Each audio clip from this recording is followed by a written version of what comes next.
Mesdames et messieurs les présidents, mesdames et messieurs les élus, monsieur le directeur général de l'aménagement, du logement et de la nature, je ne sais s'il est parmi nous, mais il doit nous rejoindre s'il n'est encore là. Monsieur le président du plan urbanisme, construction, architecture, qui prendra la parole dans un instant. Monsieur le responsable du comité scientifique du colloque, cher Alain Bourdin. Mesdames et messieurs, je vous souhaite donc la bienvenue à la Cité de l'Architecture et du Patrimoine pour ce colloque « Être métropole dans un monde incertain » que nous organisons avec le programme POPSU, qui est l'acronyme de Plateforme d'observation des projets et stratégies urbaines. Je salue Hélène Pesquine, secrétaire permanente du plan urbanisme, construction, architecture, Jean-Baptiste Marie, directeur du programme POPSU, les membres du comité scientifique et les intervenants du colloque. Je remercie aussi, bien sûr, les équipes de la Cité de l'Architecture qui, sous l'égide de Marie-Hélène Contal, directrice du développement culturel, ont organisé ces journées. Pour une institution dédiée à l'architecture, la capacité à agir avec la société est un enjeu crucial. La réflexion sur le territoire, sa transformation, sa dynamisation est l'une de nos missions. Nous devons, pour la remplir, rendre les problématiques d'aménagement intelligibles à nos publics. De surcroît, l'urbanisation et les nouvelles sociabilités qu'elle produit prennent une importance de plus en plus grande. Notre monde est un monde de villes, notre paysage un archipel d'aires urbaines. Nous devons donc aussi rendre compte des enjeux liés à ce processus d'urbanisation. C'est pourquoi la réflexion sur la fabrication de la ville contemporaine et sur les politiques publiques qui lui sont associées constitue l'un de nos axes programmatiques, axes que nous abordons de multiples manières, à travers nos expositions bien sûr, comme par exemple la ville fertile il y a quelques années, ou plus récemment Tous à la plage qui portait sur les enjeux de l'urbanisme balnéaire. Nous l'abordons aussi dans nos rendez-vous métropolitains qui proposent chaque mois des débats sur les projets porteurs d'enjeux, dans nos programmes de rencontres que nous organisons sur les cultures urbaines étrangères, par le truchement des partenariats que nous avons noués avec différents organismes comme le concours Europan ou la Fédération nationale des agences d'urbanisme, enfin par une veille spécifique que nous effectuons sur la question de la métropolisation. C'est dans ce cadre que s'inscrit le colloque international de 2 jours « Être métropole dans un monde incertain », valorisant les travaux de recherche menés depuis 10 ans dans le cadre du programme POPSU sur les métropoles en région. La Cité de l'Architecture se réjouit d'accueillir ce colloque, tout d'abord pour son approche comparatiste, nationale et internationale. Les recherches sur la métropolisation ont produit dans notre pays des acquis tangibles. Elles ont permis de mettre à l'ordre du jour la question de la grande échelle. Il y avait dans ce domaine un retard français, tant l'approche des territoires dans notre pays était longtemps restée tributaire de l'héritage culturel du paysagisme français qui est celui de l'art des jardins. Il faut, pour penser la grande échelle, développer des approches intégratives réunissant différentes disciplines, géographie, économie, sociologie, urbanisme, architecture. Pour autant, nonobstant cette nécessaire interdisciplinarité, il me semble important de rappeler en ce lieu la capacité et la vocation de l'architecture à prendre part au débat sur les métropoles. L'architecture n'est pas seulement un service, elle est aussi un savoir, à l'articulation de la conception et de la pratique, de la pensée et du faire. La deuxième raison de saluer votre initiative, c'est le lien que votre colloque entend favoriser entre recherche et action, ce qui ne peut que stimuler une institution comme la nôtre. La recherche fondamentale nous intéresse, bien sûr, et nous sommes membres d'un LABEX, mais nous agissons aussi pour que la recherche nourrisse les réflexions et les démarches des acteurs locaux, en particulier des élus et des professionnels de l'aménagement. Ainsi, nous trouvons très intéressant votre choix de centrer vos réflexions sur l'action publique davantage que sur les études urbaines et de vous adresser ainsi non seulement aux chercheurs, mais à tous les acteurs de la ville. Votre colloque vise à clarifier le débat sur les métropoles, mais aussi à en proposer une vision prospective à l'aune de plusieurs interrogations. La métropole est-elle une réponse adaptée en termes de rapport au territoire ? Le retour du rural dans le débat public marque-t-il ou annonce-t-il la fin des métropoles ? Faut-il, comme le propose Yves Dauge, dans son plan national en faveur des nouveaux espaces protégés, favoriser une alliance entre les métropoles et les villes petites et moyennes qui leur sont proches, mais qu'elles ne regardent pas? Existe-t-il des modèles de métropoles?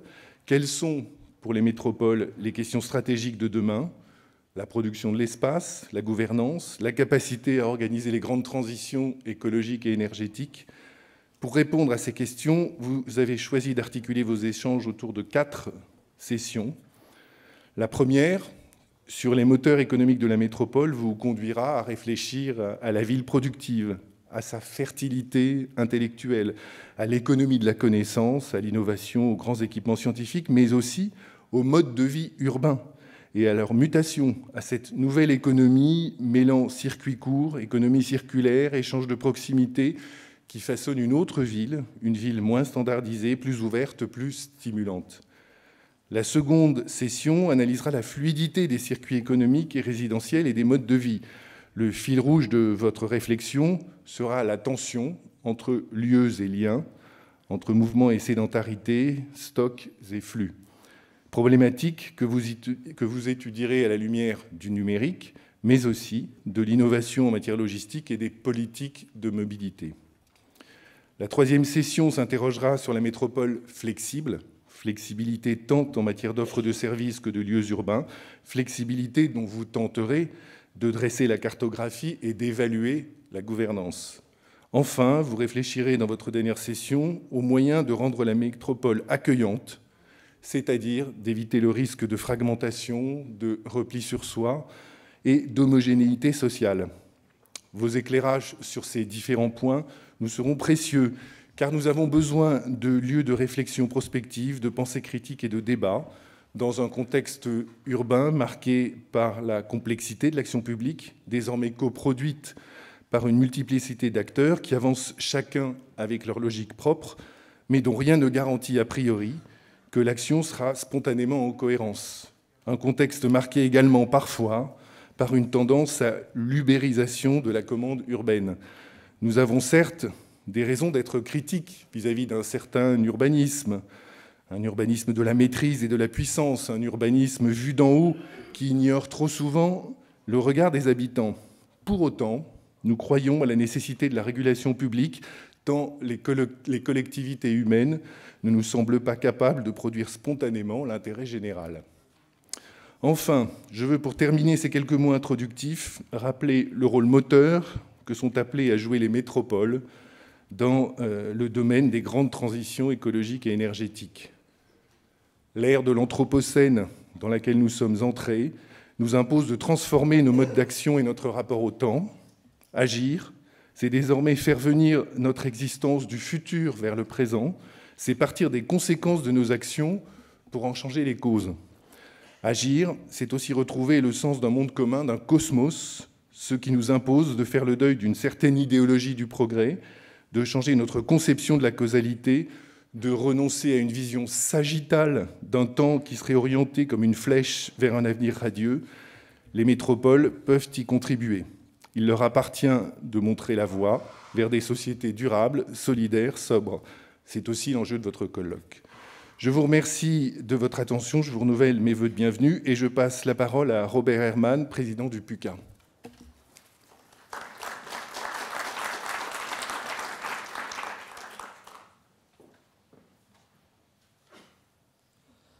Merci beaucoup, Monsieur Guillaume Sahem, pour votre accueil et pour vos mots d'ouverture de ce colloque. Je voudrais saluer évidemment Mesdames et Messieurs les présidents, Mesdames et Messieurs les élus, Monsieur le directeur général de l'aménagement du logement de la nature, Paul Delduc, qui nous rejoindra un peu plus tard.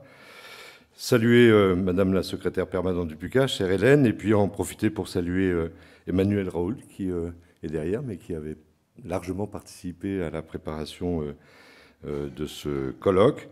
Et saluer évidemment Monsieur le Président du comité scientifique du colloque, Alain Bourdin, qui est ici au premier rang. Mesdames et Messieurs, d'abord vous dire que je suis très honoré en tant que président du plan urbanisme, construction et architecture, mais également comme président de l'Eurométropole de Strasbourg, d'ouvrir ce colloque international sur les métropoles dans le monde incertain. D'abord, ce colloque présente les travaux de la recherche urbaine en France et il mobilise une large communauté scientifique. Ensuite, parce que ce colloque porte les couleurs de l'Europe, associe les représentants de plus de 10 pays différents.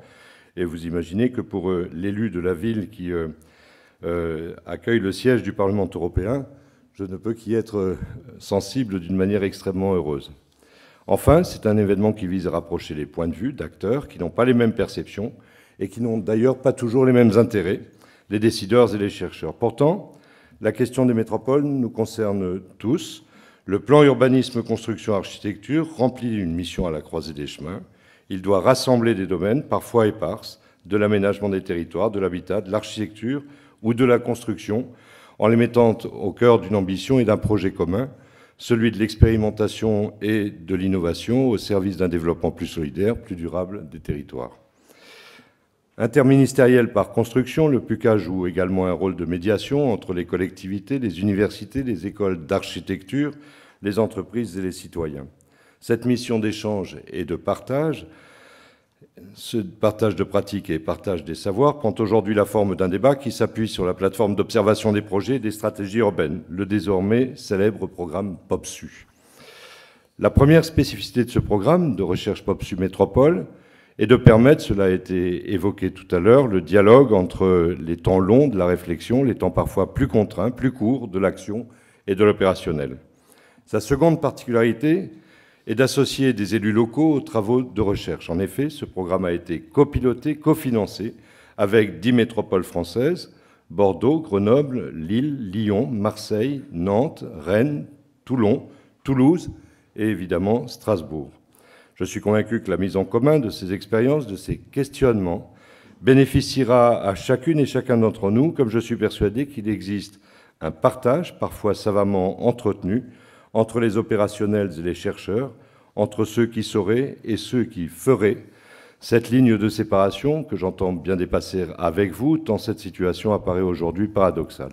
Paradoxale parce que notre rencontre intervient à un moment et dans un contexte international et local où la seule conviction partagée de tous est celle d'importants bouleversements qui traversent aujourd'hui nos sociétés. Les incertitudes sont plus nombreuses que les convictions, elles sont probablement le fruit de mutations sans précédent et de profonds bouleversements que nous devons surmonter ensemble.